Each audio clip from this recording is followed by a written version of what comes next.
The Winnipeg Jets have made multiple moves, including a move that has Jets fans fired up. We're going to break that down as well as discuss some big injury updates ahead of their next game. Stay tuned for all that in this episode. But before we get into it, if you're part of the percentage that aren't subscribed to the channel, it's the place to be for daily Winnipeg Jets content. So if you're enjoying it, help us towards our goal of hitting 1,000 subscribers. And if you're over on Hattrick HQ, hit the subscribe button as well. It's the place to be for daily NHL content. But Darius, we have a lot to go over today. The Winnipeg Jets have been scuffling as of late, really over the past month, and we have some injury updates to discuss. We have some moves to break down, and let's start with the moves here. You can see transactions. The Jets have recalled Nikita Shibrikov from the Manitoba Moose. They've also assigned Brad Lambert back to the Manitoba Moose. So we saw a brief bit of Brad Lambert. I'll get your thoughts on that as well. What are your thoughts on these moves here? They're obviously trying to make things work. Brad Lambert came up for a little bit. He played okay, I think. I don't think he played terrible. It's an interesting rotation of forwards. We'll dive into that tweet here in a second. I just want to get your initial thoughts on these moves from the Jets, calling up Nikita Shibrikov and sending down Brad Lambert. Yeah, very interesting. I mean, Brad Lambert has had a tough season, right? He has not started well when he was sent back to the AHL's Manitoba Moose.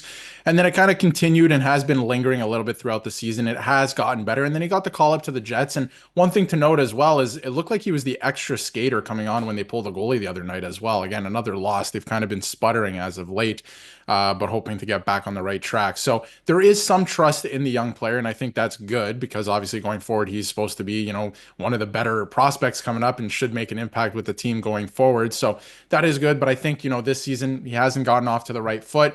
He's going to need some more time to kind of marinate in the AHL, and he'll be, right back to it. And he should be a difference maker for the Jets in the future. But, this recall, again, I think that it's just they needed to call somebody up because of injuries, of course.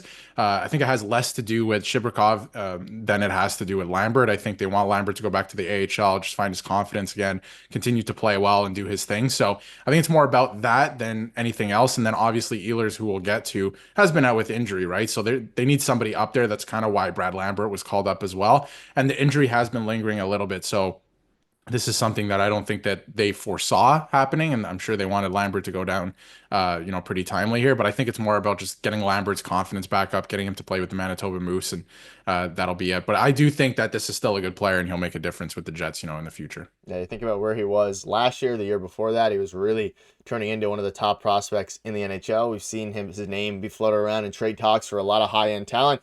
He's had a bit of a rough start to the year, but like you mentioned, right before he got called up, he was really starting to find his footing, and hopefully, and I still think he will ultimately find his footing in the NHL. But you can see this here from Murat Atis. He said Shibrikov up, Lambert down. This is an interesting rotation of rewards for Jets prospects in the A. Seems to indicate that Nikolai Ehlers won't be ready for tomorrow. And again, Lambert got his chance, and now you get Nikita to come up and give him a chance at the NHL level, see what he can do. He's playing fine as well with the Manitoba Moose. But I don't know, I would have liked to see maybe Brad Lambert a little bit longer. That being said, I still think if you watch the games, there's work to be done for his game down in the AHL with the Manitoba Moose. So I think it's probably ultimately the right call. However, I wouldn't be surprised if you see him going forward. So any final thoughts on that?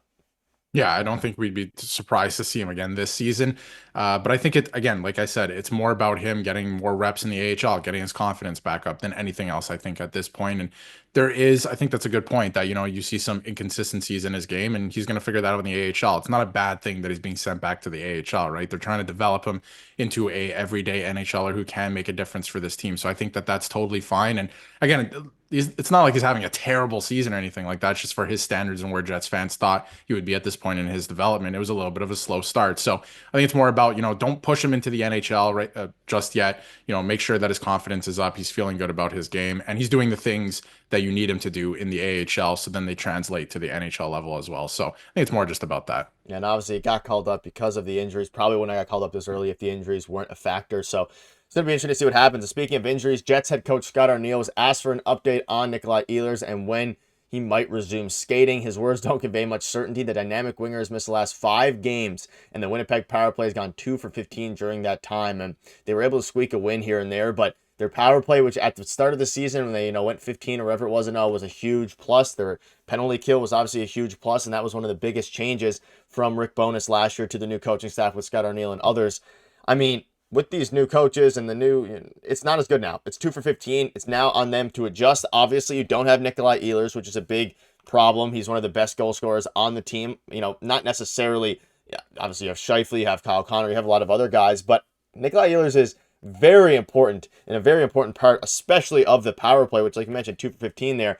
And he is not at the morning skate this morning with the group. I understand that he was on the ice by himself beforehand, who Murat wasn't there for that part. So diving into the lines here a bit, Darius, and again, this is without Nikolai Ehlers. You have Connor, Scheifele, Velarde, Perfetti, Nemestikov, Shibrakov, so he's going all the way up to the second line. Niederreiter, Lowry, Appleton, Morgan Barron, Kapari, and Alex Iafallo. So they're keeping the fourth line together. They're keeping the third line together, and they're sliding in Nikita Shibrakov. If I'm pronouncing that wrong, let me know in the comment section. I'm sure you already have by this point if I did, but I'm pretty sure it's Nikita Shibrakov.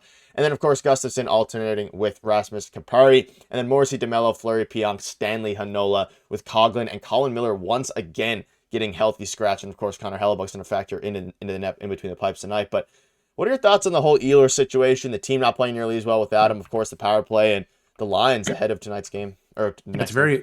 It's very interesting. They do play tonight against the Boston Bruins. So that's another team who's, started to play a little bit better since firing their coach, and they had a tough start to the season. So it's going to be an interesting game against, the Boston Bruins. And again, Hellebuyck is starting tonight. Colin Miller again left out of the lineup. So they're really giving it a good try here with Stanley and Hanola, to see what they have together. And again, Shibrakov, I think, going into the second line, it's just more about, what you have with your first line, your third line, and your fourth line already because they've been playing together, right? So it's very interesting. Missing Ehlers, like things have dried up a little bit. 2 for 15 on the power play in their last 15 attempts. They were almost clicking at a 45% rate at the start of the season, the first 15 games of the season. So that's an historic clip. So yes, you do think that they're going to regress a little bit in that way. Like it wasn't going to stay that high, but this has been a problem. I don't know if it's just Ehlers missing. I think there's guys like Kyle Connor.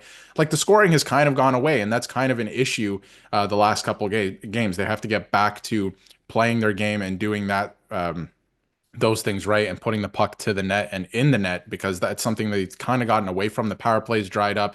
With the power play drying up, you're seeing some inconsistencies in their game a little bit. So they have to get back to playing their game. And listen, it's the same players, the same coaching staff, the same goaltender that had that run at the start of the season. This is something that happens to teams sometimes. I think that they can find it again. I think they're closer, honestly, to what they were at the start of the season than what we're seeing right now, because they have a very high-flying offense. We've seen it. Kyle Connor, obviously, when Perfetti's playing well, Nikolai Ehlers, he's out of the lineup. He makes a big difference. So I think they're closer to what we saw at the start of the season than what we're seeing right now. And it's more of a mental game too. This happens in the middle of season sometimes. So it's going to be interesting to see. But the defense, they got to figure that out too. Scott Arniel and the coaching staff, they have to make a decision on what they're looking at right now, because they're trying a few different things. They're getting away from kind of what worked earlier in the season against, Sandberg being out makes a big difference as well. But they kind of got to start solidifying some things, I think. Yeah, Perfetti had a 2-goal game a couple weeks ago, November 29th, I think it was, and since then he's been ice cold. Scheifele's been dealing with that lingering injury, so hopefully the team gets back healthy, and let us know down below what your thoughts are on all of that, and make sure to hit the subscribe button, and hopefully the Jets can take home a win tonight. See you guys later.